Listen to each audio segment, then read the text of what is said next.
유진 피터슨의 메시지 성경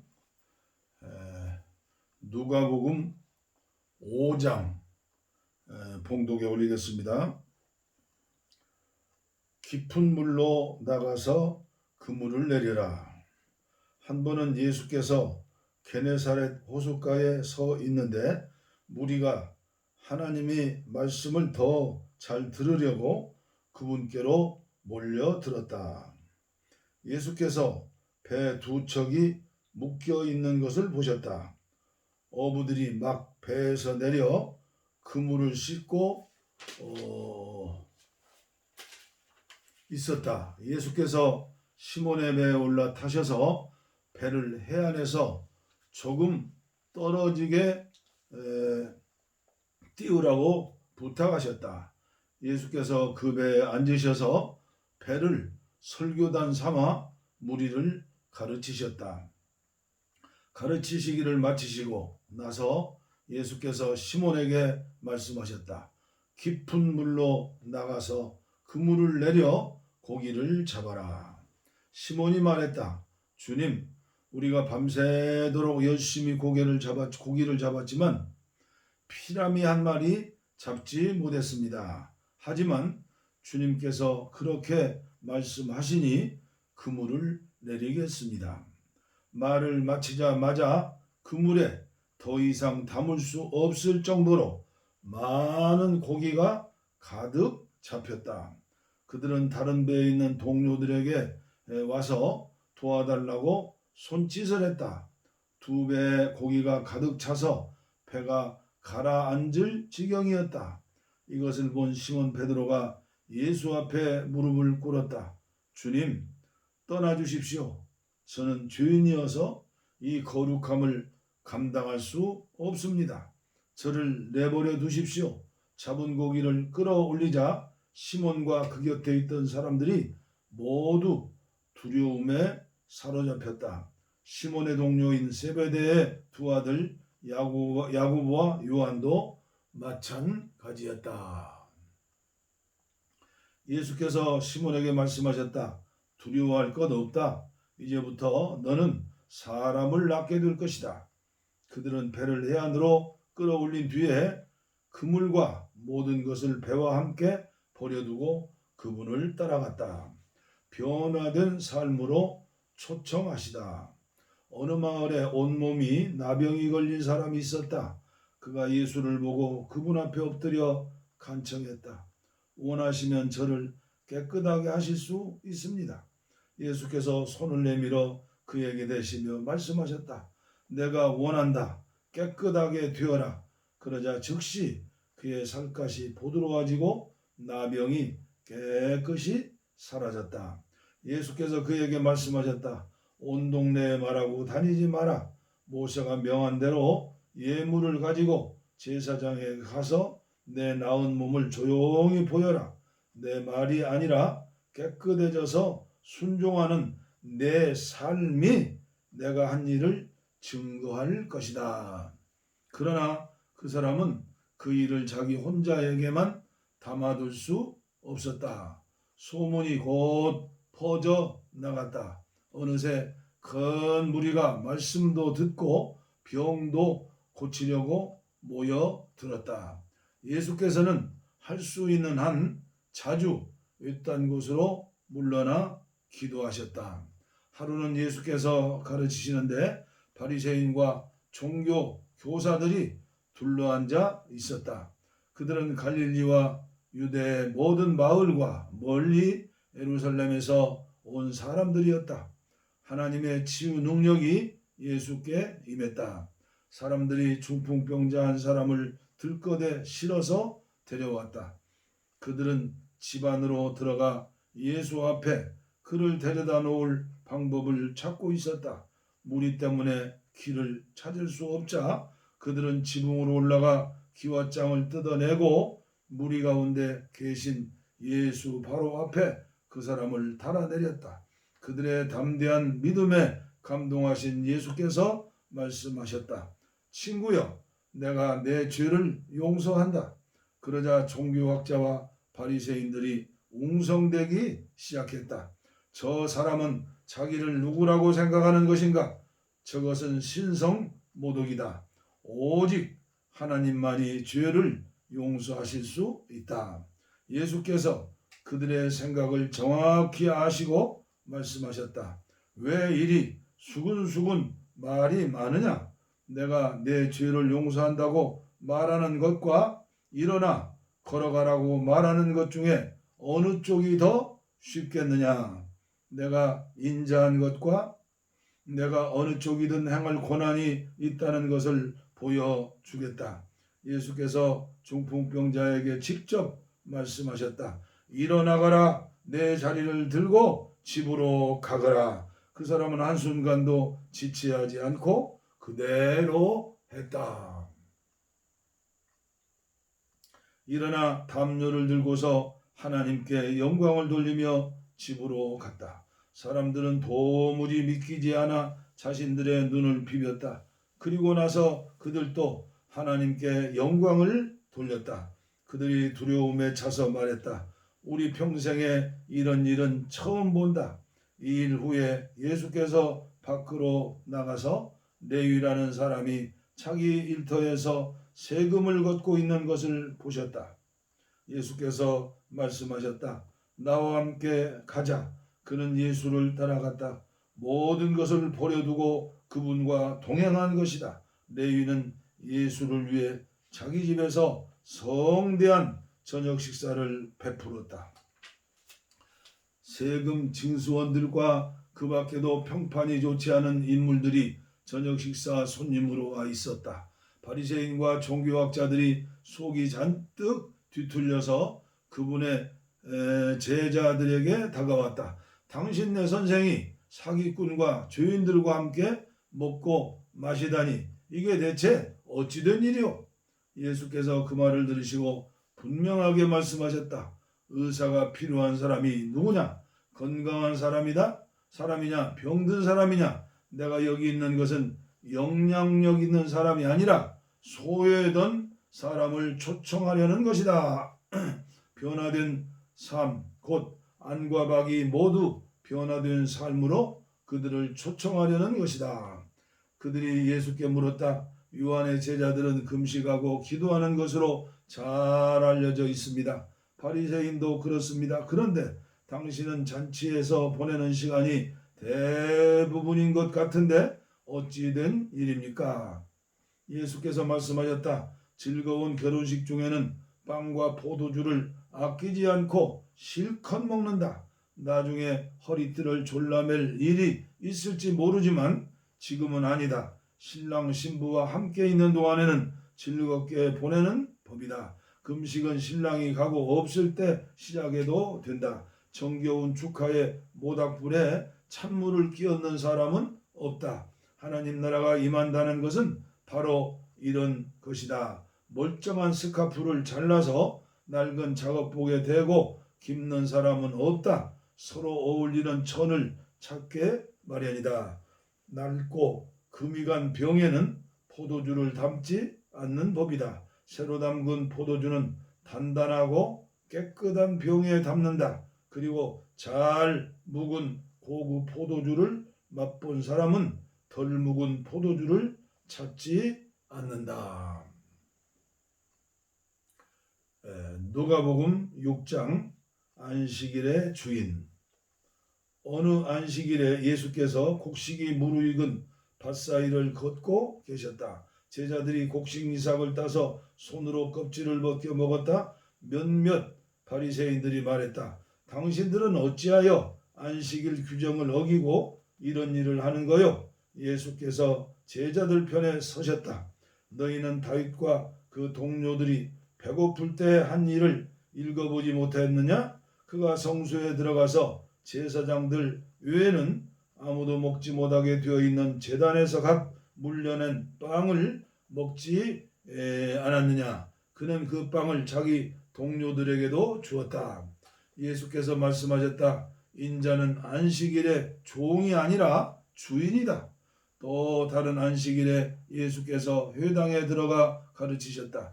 거기에 한쪽 손이 오그라진 사람이 있었다. 종교학자와 바리새인들은 혹시나 안식일 위반으로 예수를 잡을까 하여 그 사람을 고쳐주나 보려고 그 문을 주시했다. 예수께서 그들의 속셈을 아시고 손이 오그라든 사람에게 말씀하셨다. 일어나서 여기 우리 앞에 서거라. 그가 일어나 섰다. 예수께서 그들에게 말씀하셨다. 너희에게 묻겠다. 어떤 행동이 안식일에 가장 합당하냐? 선을 행하는 것이냐? 악을 행하는 것이냐? 사람을 돕는 것이냐? 무력한 상태로 버려두는 것이냐? 예수께서 그들을 둘러보시며 각 사람의 눈을 쳐다보셨다. 그리고는 그 사람에게 말씀하셨다. 내 손을 내밀어라. 그가 손을 내밀자 그 손이 새 손과 같이 되었다. 그들은 화가 잔뜩 나서 어떻게 하면 예수께 보복할 수 있는지를 모의하기 시작하였다. 12사도를 임명하시다. 그 즈음에 예수께서 기도하러 산에 가셔서 밤새도록 하나님 앞에 기도하셨다. 이튿날 예수께서 제자들을 부르시고 그들 가운데 다음 12명을 정하셔서 사도로 임명하셨다. 예수께서 베드로라는 이름을 지어주신 시몬, 그의 동생 안드레, 야고보, 요한, 빌립, 바돌로메, 마태, 도마, 알페오의 아들 야고보, 열심당원이라 하는 시몬, 야고보와 아들 유다, 그분을 배반한 가룟 유다. 너희는 복이 있다. 예수께서 그들과 함께 산에서 내려와 평지에 서시자 제자들이 그분 주위에 둘러섰고 곧이어 유대와 예루살렘과 심지어 해안 지방인 두로와 시돈에서 온 큰 무리도 모여들었다.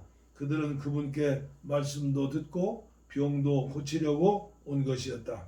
악한 귀신에 시달리던 사람들이 고침을 받았다. 모든 사람이 예수께 손을 대려고 했다. 예수께서는 아주 강한 능력이 나와서 수많은 사람들이 나았기 때문이다. 예수께서 이렇게 말씀하셨다. 모든 것을 다 잃은 너희는 복이 있다. 그때야 너희는 하나님 나라를 찾게 될 것이다. 굶주림에 지친 너희는 복이 있다. 그때야 너희는 메시아의 음식을 먹을 준비가 된 것이다. 하염없이 눈물을 흘리는 너희는 복이 있다. 아침이 되면 기쁨을 맞게 될 것이다. 누군가 너희를 깎아내리거나 내쫓을 때마다 누군가 내 평판을 떨어뜨리려고 너희 이름을 더럽히거나 비방할 때마다 너희는 복을 받은 줄 알아라. 그들이 그렇게 하는 이유는 진리가 너무 가까이 있어서 그들이 불편을 느끼기 때문이다. 그런 일이 일어날 때 너희는 기뻐해도 좋다. 아예 어린 양처럼 뛰어놀아도 좋다. 그들은 싫어하겠지만 나는 좋아하니 말이다. 온 천국이 박수를 보낼 것이다. 또한 너희만 그런 일을 당한 것이 아님을 알아라. 내 설교자와 증인들은 언제나 그런 대우를 받았다. 너희 삶을 거저 주어라. 그러나 너희가 다 갖춘 줄로 생각하면 화가 있다. 너희 가진 것에서 더 얻을 것이 없을 것이다. 자기 자신으로 만족하면 화가 있다. 너희 자아는 오랜 만족을 주지 못할 것이다. 삶이 온통 재미와 놀이인 줄 알면 화가 있다. 고난이 기다리고 있고 그 고난이 너희에게도 닥칠 것이다. 다른 사람을 지켜 세우는 말과 비유를 맞추는 행동으로 사람에게 인정을 받으려고 하면 화가 있다. 사람의 인정을 받는다고 해서 진리의 편에 있는 것은 아니다. 얼마나 많은 악당 설교자들이 너희 조상의 인정을 받았는지 생각해 보아라. 너희가 할 일은 진실하게 사는 것이지 인기를 얻는 것이 아니다. 진실을 맞아들일 준비가 된 너희에게 내가 말한다. 너희 원수를 사랑하여라. 원수가 어떻게 하든지 너희는 최선의 모습을 보여라. 누가 너희를 힘들게 하거든 그 사람을 위해 기도하여라. 누가 내 뺨을 치거든 그 자리에서 서서 맞아라. 누가 내 셔츠를 움켜쥐거든 내 가장 좋은 유투까지 잘 포장해 선물로 주어라.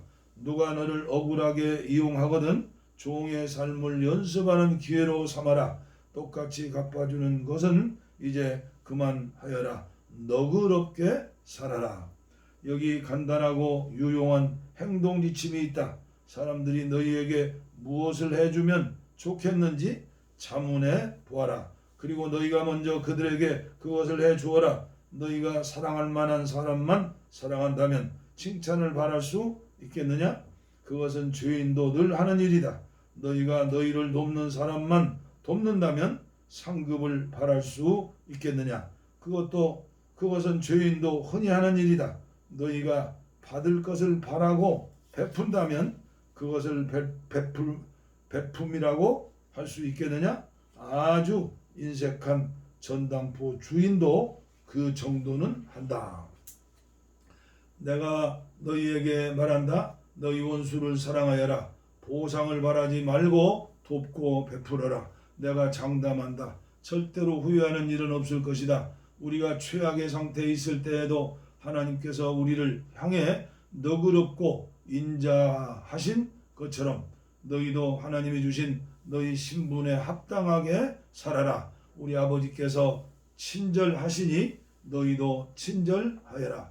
사람들의 흠을 들춰내거나 실패를 꼬집거나 잘못을 비난하지 마라. 너희도 똑같은 대우를 받고 싶지 않거든 말이다. 의기소침해 있는 사람을 정죄하지 마라. 그 가혹한 태도는 부메랑이 되어 너희에게 되돌아올 것이다. 사람들을 너그럽게 대하여라. 그러면 삶이 한결 여유로워질 것이다. 너희 삶을 거저 주어라. 그러면 삶을 돌려받게 될 것이다. 돌려받는 정도가 아니라 축복까지 덤으로 받게 될 것이다. 받는 것보다 주는 것이 더 낫다. 베풀면 베품을 낳는다. 예수께서 속담을 들어 말씀하셨다. 눈먼 사람이 눈먼 사람을 인도할 수 있느냐? 둘 다 구덩이에 빠지지 않겠느냐? 제자가 스승을 가르칠 수 없는 법이다. 핵심은 너희가 누구를 선생으로 모시고 따를지 신중히 선택하라는 말이다. 내 이웃의 얼굴을 묻은 얼룩을 보면서 자칫 내 얼굴에 추한 비웃음은 그냥 지나가치기 쉽다. 내 얼굴이 멸시로 일그러져 있는데 어떻게 뻔뻔스럽게 내가 내 얼굴을 씻어 주겠다고 말하겠느냐. 이는 내가 너보다 잘 안다는 사고방식이며 자기 몫을 살기보다는 남보다 거룩한 척 연기를 하는 것이다. 내 얼굴에 추한 비웃음으로부터 닦아내라. 그러면 내 이웃에게 수건을 건네줄 만한 사람이 될지도 모른다. 말씀을 삶으로 실천하여라. 건강한 나무에서 벌레 먹은 사과를 딸 수 없고 병든 나무에서 좋은 사과를 딸 수 없다. 사과의 건강을 보면 나무의 건강을 알 수 있다. 먼저 너희는 생명을 주는 삶에서부터 시작해야 한다. 중요한 것은 너희 말과 행동이 아니라 너희의 됨됨이다. 참된 말과 행동은 너희의 참된 존재에서 흘러 넘치는 것이다. 너희는 내게 예의를 갖춰 선생님 옳습니다 선생님 하면서도 어째서 내가 명하는 것은 하나도 행하지 않느냐. 내가 너희에게 하는 이 말은 너희 삶에 덧붙이는 장식이나 너희 생활 수준을 높여주는 리모델링 같은 것이 아니다. 내 말은 주춧돌과 같아서 너희는 내 말 위에 인생을 지어야 한다. 너희가 내 말을 너희 삶으로 실천하면 너희는 땅을 깊이 파서 반석 위에 집에 기초를 놓는 현명한 목수와 같다.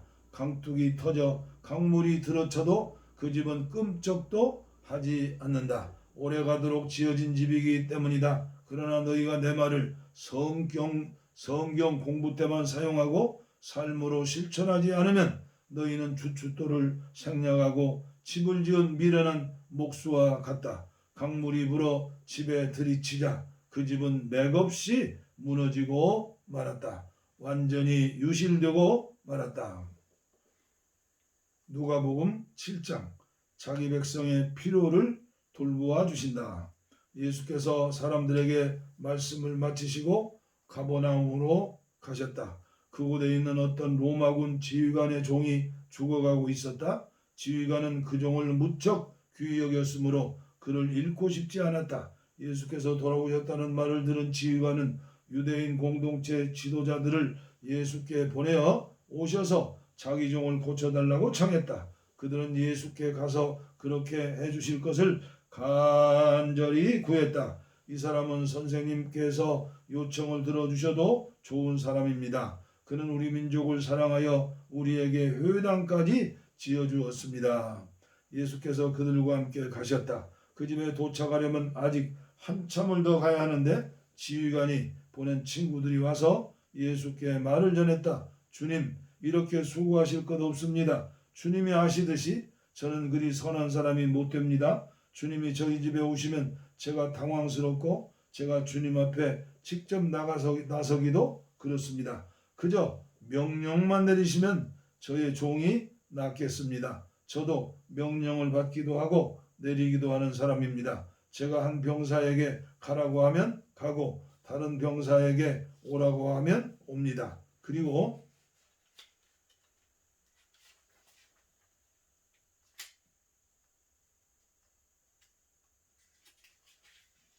저의 종에게 이것을 하라고 하면 합니다. 예수께서 크게 놀라시며 동행한 무리에게 말씀하셨다. 하나님을 알고 그분이 일하시는 방법을 훤히 알아야 마땅한 이스라엘 백성 중에서도 이렇게 단순한 믿음은 아직 보지 못했다. 말을 전하러 온 사람들이 집에 돌아가 보니 종이 다 나아 있었다.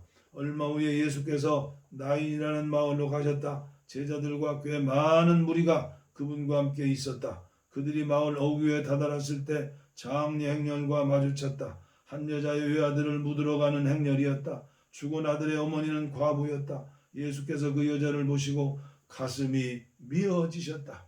예수께서 그 여자에게 울지 마라 하고 말씀하셨다. 그리고는 가까이 다가가 관에 손을 대자 관을 메고 가던 사람들이 걸음을 멈췄다. 예수께서 말씀하셨다. 청년아, 내가 내게 말한다. 일어나라. 그러자 죽었던 아들이 일어나 앉아 말을 하기 시작했다.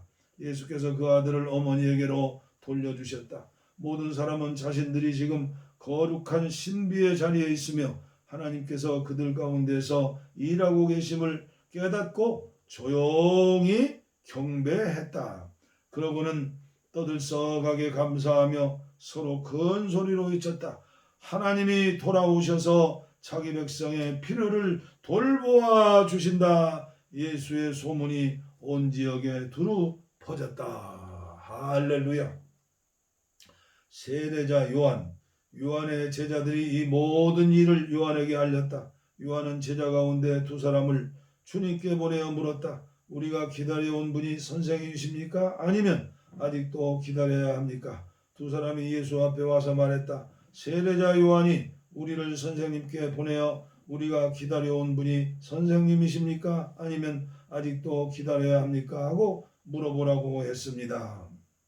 예수께서는 몇 시간에 걸쳐 질병과 고통과 악한 귀신으로 시달리는 많은 사람들을 고쳐주시고 눈먼 많은 사람들의 눈을 뜨게 해주셨다. 가서 방금 너희가 보고 들은 것을 요한에게 알려라. 눈먼 사람이 보고 저는 사람이 걷고 나병 환자가 깨끗해지고 귀먹은 사람이 듣고 죽은 사람이 살아나며 이 땅에 불쌍한 사람들에게 하나님의 환대와 구원이 베풀어지고 있다.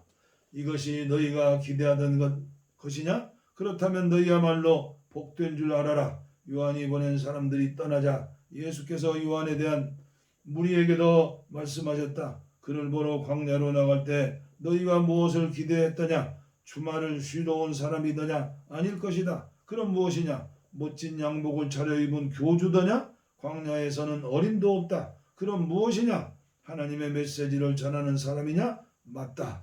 하나님의 심부름꾼이다. 너희 평생의 최고의 하나님 심부름꾼일 것이다. 그는 예언자 말라기가 말한 그 심부름꾼이다. 내가 내 심부름꾼을 앞서 보내어 내 길을 평탄하게 만들 것이다.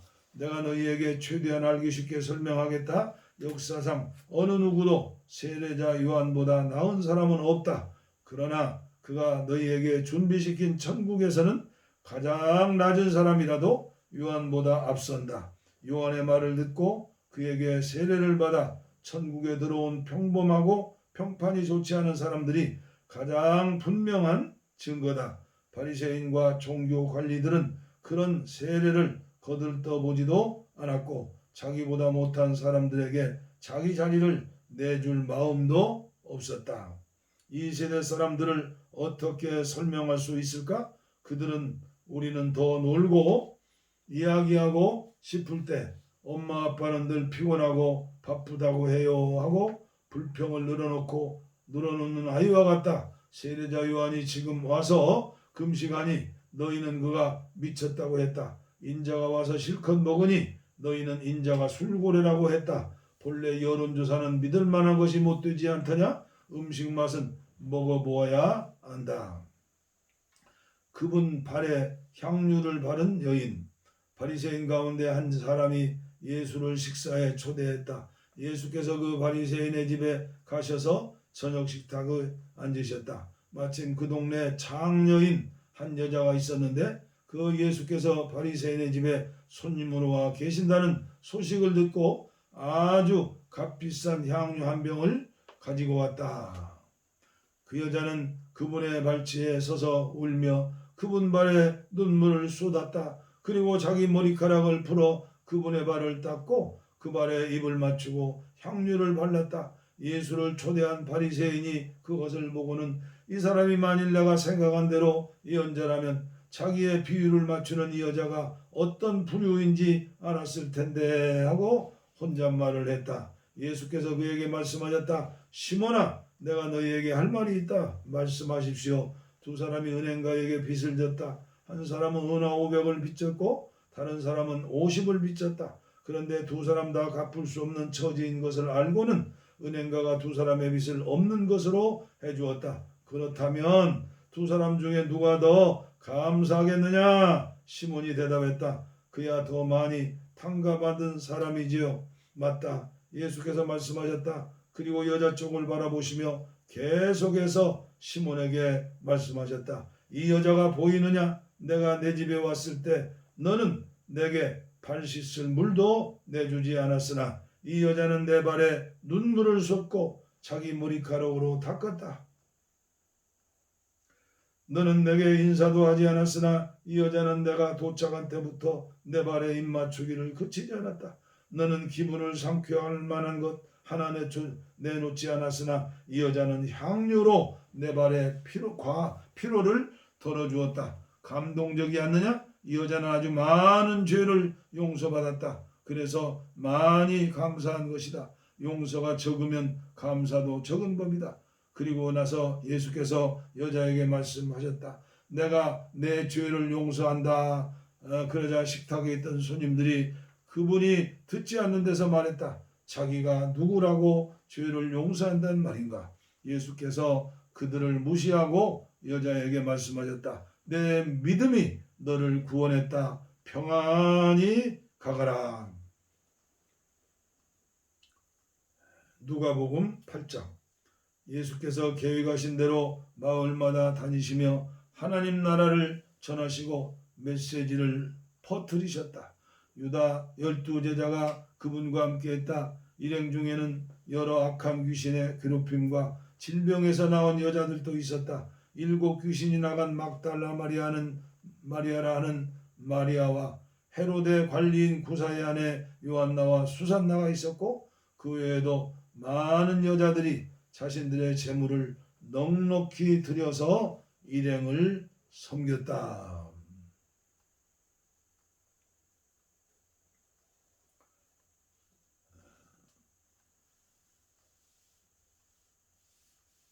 씨 뿌리는 농부 이야기. 그들이 이 마을 저 마을을 다니는데 많은 사람들이 합류해서 함께 다녔다.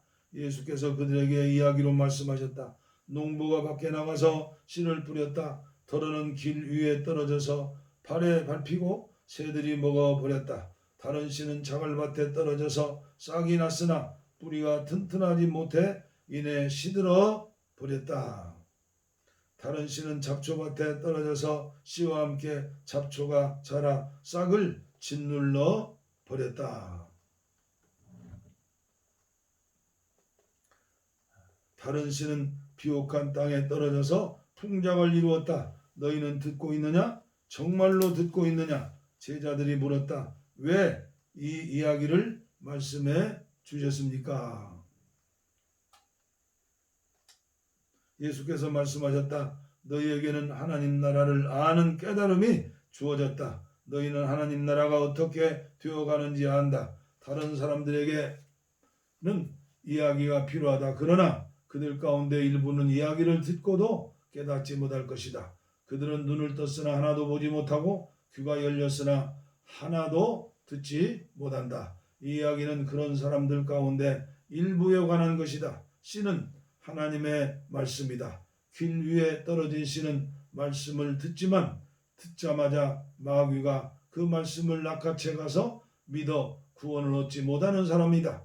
자갈밭에 떨어진 씨는 열성적으로 듣지만 그 열성에 깊이가 없는 사람이다. 그 열성은 또 한 번의 유행일 뿐 어려움이 닥치는 순간에 사라져 버린다. 잡초밭에 떨어진 씨는 말씀을 듣지만 세상 사는 일로 내일을 염려하면서 돈 벌고 즐기느라 씨가 자리 잡지 못해 아무 소득이 없는 사람이다. 그러나 좋은 땅에 떨어진 씨는 무슨 일이 있어도 말씀을 붙잡고 견디면서 추수 때까지 변치 않는 선한 마음을 가진 사람이다.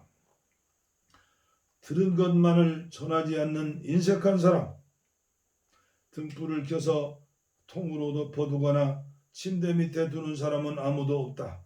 오히려 탄 위에 올려두어 방에 들어오는 사람들이 앞을 볼 수 있도록 한다. 우리는 비밀을 감추어 두지 않고 오히려 말할 것이다. 숨기지 않고 오히려 모든 것을 밝히 드러낼 것이다. 그러니 너희는 들은 것을 전하지 않는 인색한 사람이 되지 않도록 조심하여라. 베풀면 베풀물 낳는다. 인색하면 가난해진다. 예수의 어머니와 형제들이 왔으나 무리 때문에 그분께 가까이 갈 수가 없었다. 그분께 전갈이 왔다. 선생님의 어머니와 형제들이 선생님을 만나려고 밖에서 서 있습니다. 예수께서 대답하셨다. 하나님의 말씀을 듣고 행하는 사람이 나의 어머니요 나의 형제요 순종이 피보다 진하다. 하루는 예수와 제자들이 배에 올랐다. 예수께서 호수를 건너가자 또 가자고 말씀하셨고 그들을 떠났다. 항해는 순탄했다. 예수께서 잠이 드셨다. 그런데 갑자기 호수에 사나운 풍랑이 몰아쳤다. 물이 들어쳐서 배가 뒤집힐 지경이었다. 제자들이 예수를 깨웠다. 주님, 우리가 빠져 죽겠습니다. 예수께서 일어나셔서 바람에게 잠잠하여라 하시고 파도에게 잔잔하여라 명령하셨다. 그러자 호수가 이전처럼 고요해졌다. 예수께서 제자들에게 말씀하셨다. 왜 나를 신뢰하지 못하느냐? 그들은 너무도 두려워서 어찌할 바를 모른 채 겨우 입을 열었다. 도대체 이분은 누구신가? 이분의 명령에 바람과 파도도 복종하다니. 거라사에 귀신 들린 사람, 그들은 배를 타고 갈릴리 바로 맞은편에 있는 거라사 사람들의 지방으로 갔다. 예수께서 무태 내리시자 그 동네 사람 하나가 그분과 마주쳤다. 그는 귀신들에게 피해를 당하며 살아왔는데 오랫동안 옷도 입지 않고 집을 떠나 묘지에서 살았다. 그가 예수를 보더니 소리를 지르고 그분 앞에 엎드려 고함쳤다. 무슨 일로 내게 간섭합니까? 지극히 높으신 하나님의 아들 예수여, 제발 나를 괴롭게 하지 마십시오. 그 사람이 이렇게 말한 것은 예수께서 이미 더러운 귀신에게 그 사람한테서 나오라고 명령하셨기 때문이었다. 귀신이 여러 번 그 사람에게 격려를 일으키게 했기 때문에 사람들이 그를 사슬과 족쇄에 채워 늘 감시했지만 귀신 때문에 미칠 때면 그는 그 결박을 끊어버리곤 했다. 예수께서 그에게 물으셨다. 내 이름이 무엇이냐? 패거리입니다. 내 이름은 패거리입니다. 그가 이렇게 말한 것은 그가 많은 귀신들이 들렸기 때문이었다. 귀신들은 자기들을 지옥으로 보내지 말아달라고 예수께 예언했다. 마침 근처 언덕에서 큰 돼지떼가 땅을 파헤치며 먹을 것을 찾고 있었다. 귀신들은 자기들을 돼지 속으로 들어가게 해달라고 예수께 애걸했다. 예수께서 그렇게 하라고 말씀하셨다.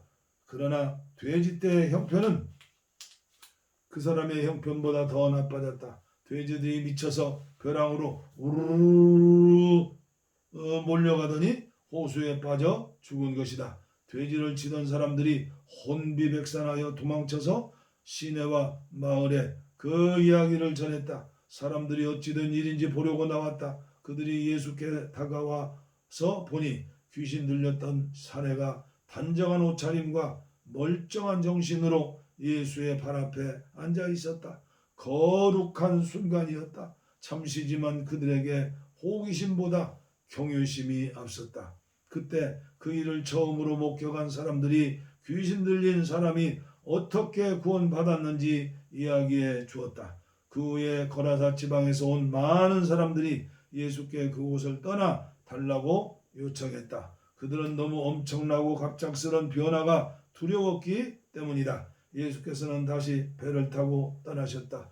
귀신한테 놓인 사람이 자기도 함께 가게 해달라고 간청했으나 예수께서는 그를 돌려보내며 말씀하셨다. 집으로 가서 하나님께서 내게 행하신 일을 전부 말하여라. 그는 돌아와서 예수께서 자기에게 행하신 모든 일을 온 동네에 전했다. 믿음의 모험. 예수께서 오시자 무리가 그분을 반겼다. 그들 모두가 거기서 예수를 기다리고 있었다. 그때 야이로라 하는 사람이 예수께 다가왔다. 회당장인 그는 예수의 발 앞에 엎드려 자기 집에 가주시기를 애원했다. 12살 난 그의 의동딸이 죽어가고 있었기 때문이다. 예수께서 밀고 당기는 무리를 헤치며 그와 함께 가셨다. 그날 무리 가운데 12년 동안 혈루병으로 고생하는 여자가 있었다. 그 여자는 가지고 있던 돈을 의사한테 전부 썼으나 어느 누구도 그에게서 도움이 되지 못했다. 여자는 뒤에서 슬그머니 다가가 예수의 옷자락을 만졌다. 그 순간에 출혈이 멈추었다. 예수께서 말씀하셨다. 누가 내게 손을 대었느냐? 아무도 나서지 않자 베드로가 말했다. 주님, 수많은 사람들이 우리를 에워싸고 있습니다. 손을 댄 사람이 수십 명은 될 것입니다. 예수께서는 그냥 지나치면 지나치지 않으셨다. 내게 손을 댄 사람이 있다. 내게서 능력이 빠져나간 것을 내가 안다. 더 이상 숨길 수 없게 된 여자는 떨며 그분 앞에 무릎을 꿇었다. 여자는 자신이 왜 그분께 손을 댔으며 그 순간 어떻게 병이 나았는지 사람들이 다 보는 앞에서 털어놓았다.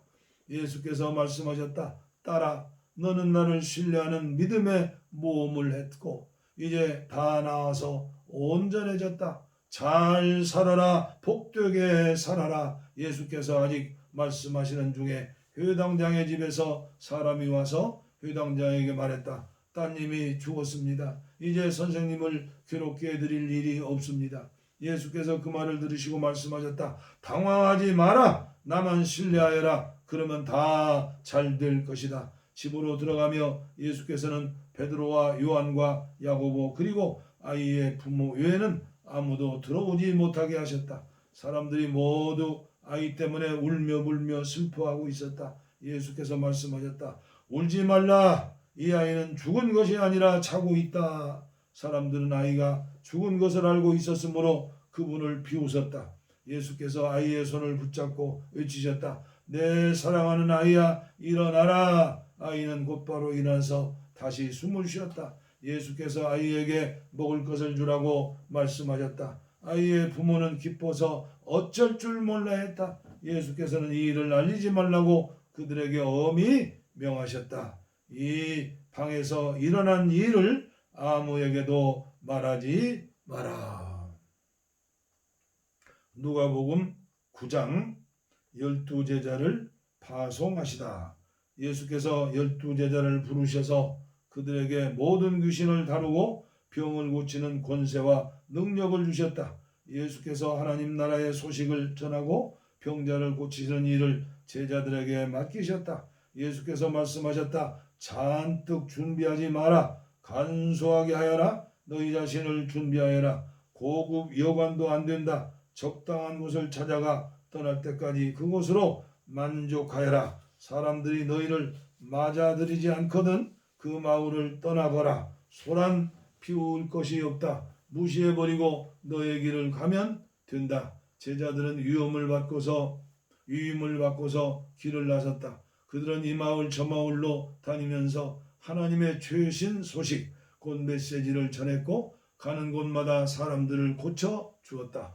통치자 헤롯은 이런 일들이 진행된다는 이야기를 듣고서 어떻게 받아들여야 할지를 몰랐다. 요한이 죽은 자들 가운데서 살아났다고 말하는 사람들도 있고 엘리야가 나타났다고 말하는 사람들도 있고 또 예언자가 출현했다고 말하는 사람도 있었다. 헤롯은 말했다. 하지만 요한은 내가 목을 베어 죽였다. 그런데 계속해서 내 귀에 이야기가 들려오는 이 사람은 누구냐? 궁금한 마음에 헤롯은 예수가 활동하는 모습을 볼 기회를 노렸다. 사도들이 돌아와서 자기들이 한 일을 보고했다. 예수께서는 그들만 따로 데리고 벳세다라는 마을 근처로 가셨다. 그러나 무리가 눈치를 채고 따라왔다. 예수께서는 그들을 너그럽게 맞아주셨고 하나님 나라에 대해 말씀해 주셨다. 또한 치유가 필요한 사람들을 고쳐 주셨다. 너희가 먹을 것을 주어라. 날이 저물자 12제자가 말했다. 무리를 보내어 근처 농가나 마을에서 하룻밤 묵을 곳과 먹을 것을 구하게 해야겠습니다. 여기는 인적 없는 외딴 곳입니다. 너희가 그들에게 먹을 것을 주어라. 예수께서 말씀하셨다. 제자들이 말했다. 우리에게 있는 것은 다 긁어 모았지만 빵 5개와 물고기 2마리 뿐입니다. 저희가 직접 읍내에 가서 모두가 먹을 만큼 음식을 사오지 않는 한 그것이 전부입니다. 모인 사람의 수가 5,000명이 넘었다. 예수께서 곧바로 제자에게 말씀하셨다.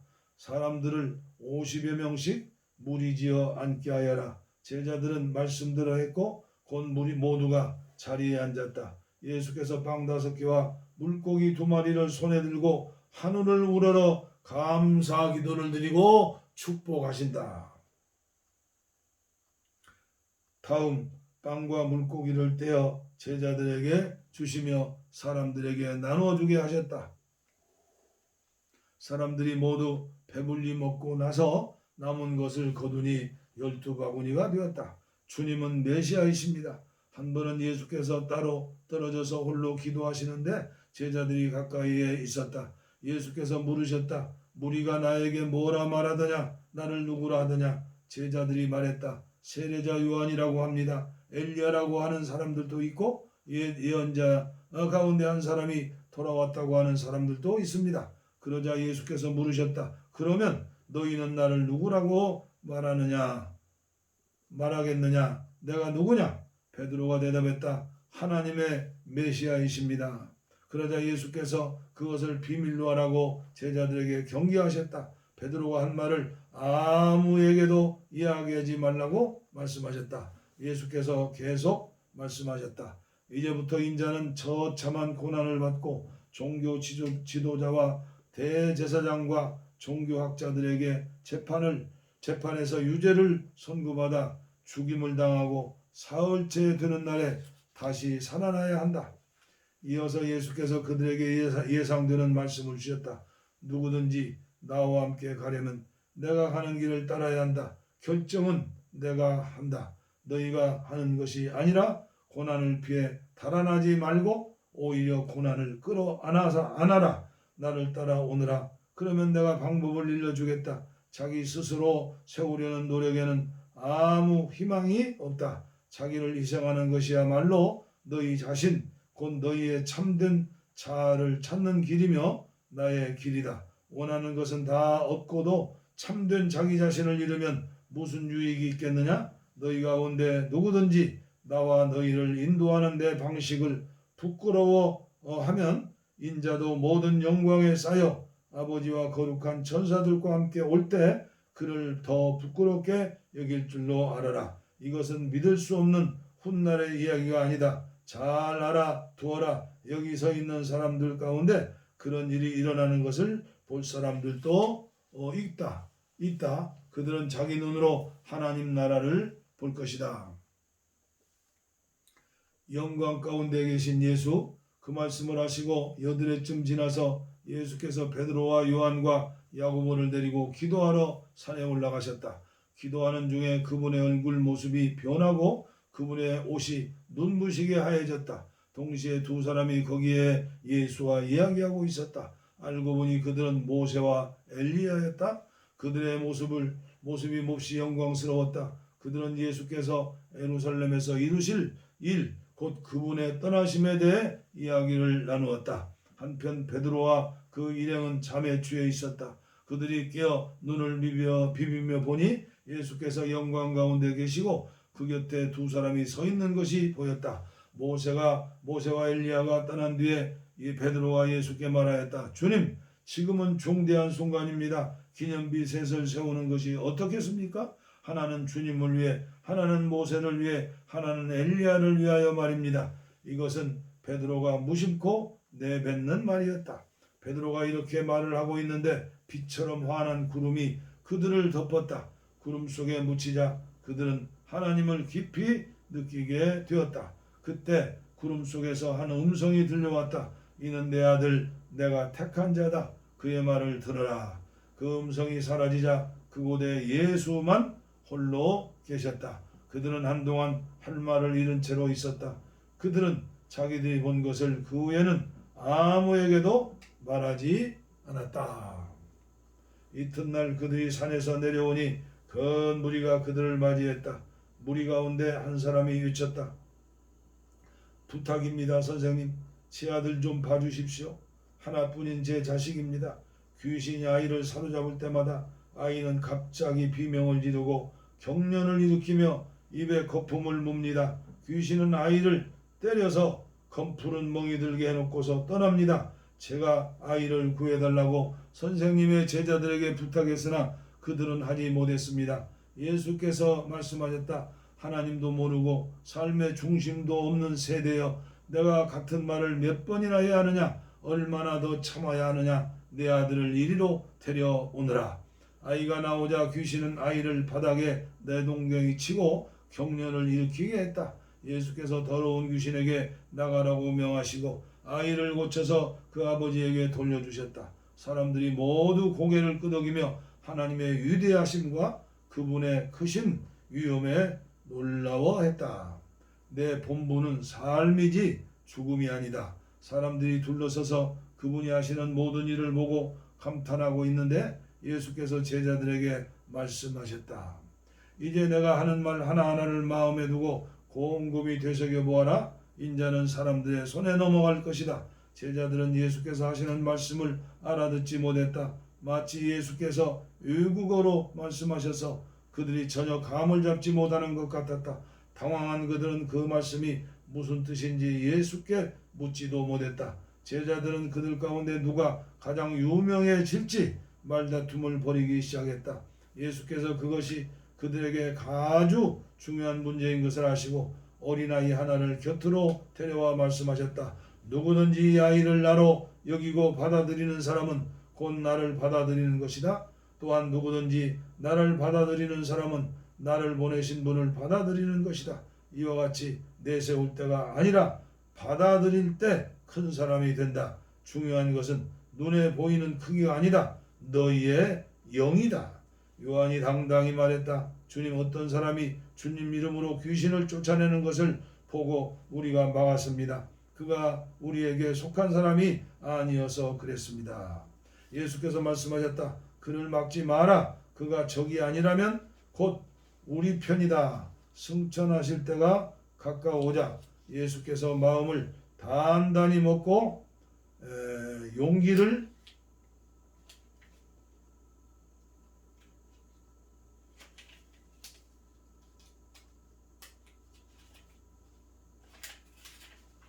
내어 예루살렘을 향해 길을 떠나셨다. 예수께서 심부름꾼들 앞서 보내셨다. 그들은 그분을 맞을 곳을 준비하려고 사마리아의 어느 마을로 갔다. 그러나 그분의 행선지가 예루살렘이라는 것을 안 사마리아 사람들은 그분을 맞아들이지 않았다. 제자인 야고보와 요한이 그 이야기를 듣고 말했다. 주님, 우리가 하늘에서 번개불을 내려오게 해서 저들을 태워 버릴까요? 예수께서 그들을 꾸짖으셨다. 옳지 않다. 그들은 다른 마을로 발걸음을 옮겼다. 길을 가고 있는데 어떤 사람이 자기도 함께 가도 되는지 물었다. 그는 어디든지 주님과 함께 가겠습니다 하고 말했다.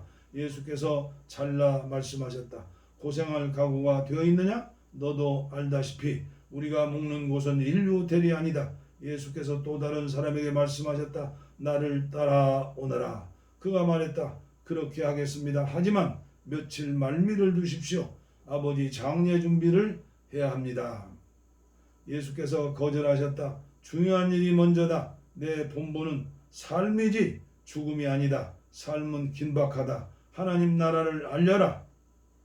그때 또 다른 사람이 말했다. 주님, 저는 주님을 따라갈 준비가 되었습니다. 하지만 먼저 집에 정리할 일이 있으니 허락해 주십시오. 예수께서 말씀하셨다. 머뭇거리지 마라. 뒤돌아보지도 마라. 하나님 나라를 내일로 미룰 수는 없다. 누가복음 10장 이 때 가운데 있는 어린 양. 그 후에 주님께서 70명을 뽑으시고 앞으로 그분이 가시려는 모든 성읍과 지역으로 그들을 둘씩 짝지어 보내셨다. 예수께서 그들에게 당부하셨다. 추수할 것이 이토록 많은데 추수할 일손은 적은가? 얼마나 적은가? 그러니 추수할 일손을 보내달라고 추수의 하나님께 무릎 꿇고 기도하여라. 가거라. 그러나 조심하여라. 이것은 위험한 일이다. 너희를 이리때 가운데 있는 어린 양들과 같다. 짐을 가볍게 하고 다니라. 빛과 칫솔이면 된다. 그 이상은 필요 없다. 길에서 만나는 모든 사람과 노닥거리거나 잡담하지 마라.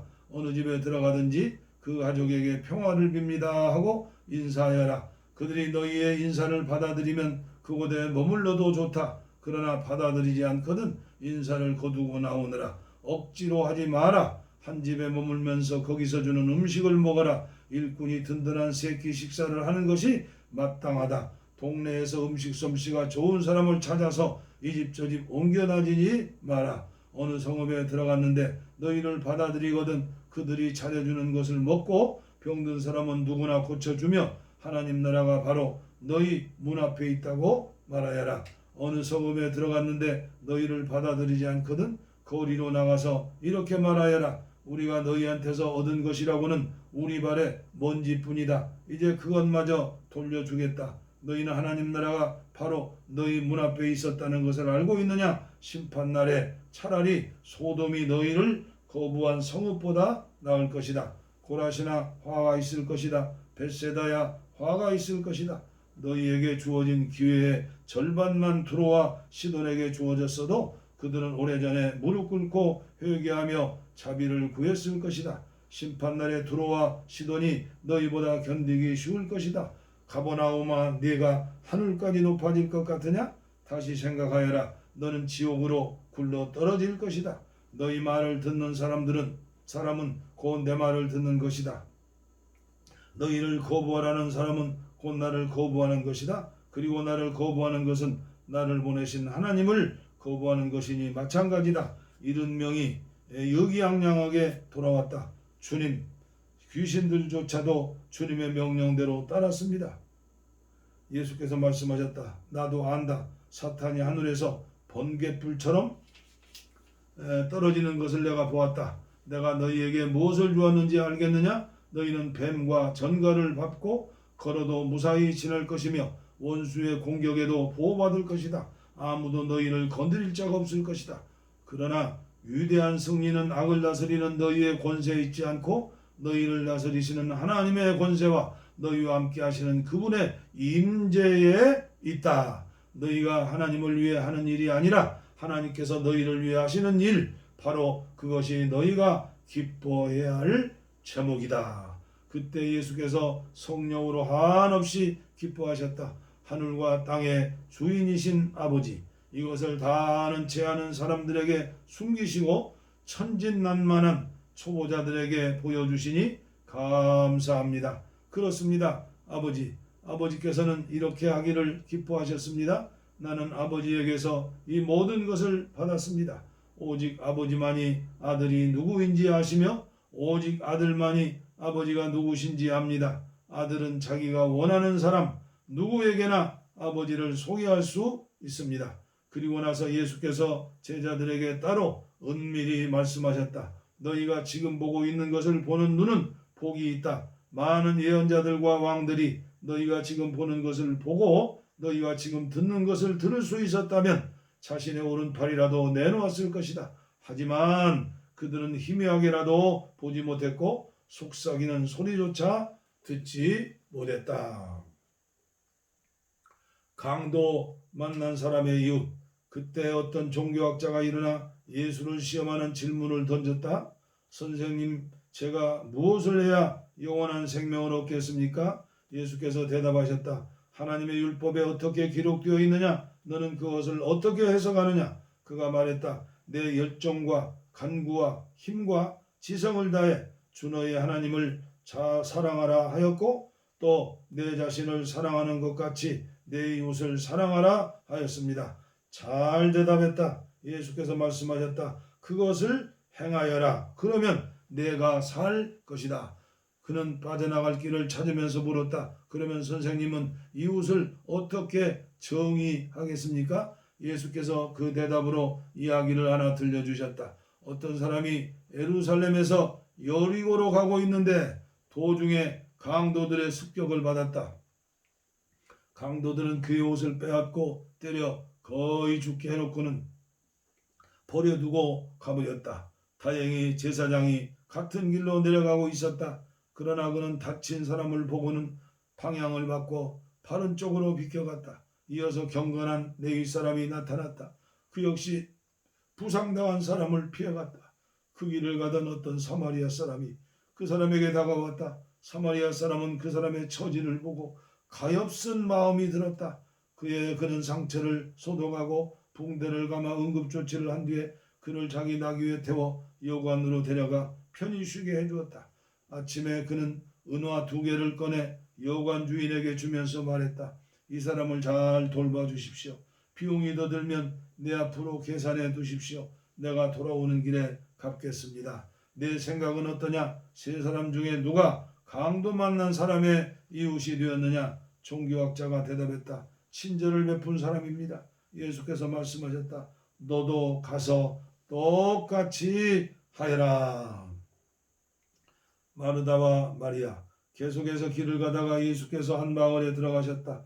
마르다라는 여자가 그분을 맞아 편히 쉬도록 모셨다. 그녀에게 마리아라는 동생이 있었는데 마리아는 주님 앞에 앉아 그분의 말씀을 경청하고 있었다. 그러나 마르다는 해야 할 온갖 부엌일로 마음이 분주했다. 얼마 후에 마르다가 그들의 이야기를 끊고 끼어들었다. 주님, 제 동생이 부엌일을 저한테만 떠넘기고 있는데 그냥 두십니까? 저를 좀 거들어 주라고 동생에게 말씀해 주십시오. 주님께서 말씀하셨다. 마르다야, 사랑하는 마르다야, 내가 지나치게 염려하여 아무것도 아닌 일로 흥분하고 있구나. 마리아는 가장 소중한 한 가지 일을 택했다. 그러니 마리아는 그것을 빼앗기지 않을 것이다. 아멘. 누가복음 10장까지 봉독에 올렸습니다. 감사합니다. 아무쪼록 유진 피터슨의 메시지 성경을 널리 알리셔서 성경 말씀이 우리에게 직접 이야기식으로 들어오는 말씀 아닙니까? 그리고 그대로 말씀을 듣고 깨닫고 순종하면 되는 거예요. 아무쪼록 한국교회를 위해서 오늘 우리들의 이웃을 위해서 섬기시는 마음으로 유진 피터슨의 메시지 성경을 선전해 주시고 강추해 주시기를 바랍니다. 그렇다고 해서 제가 복 있는 사람 이 출판사와 아무 관계도 없습니다. 감사합니다.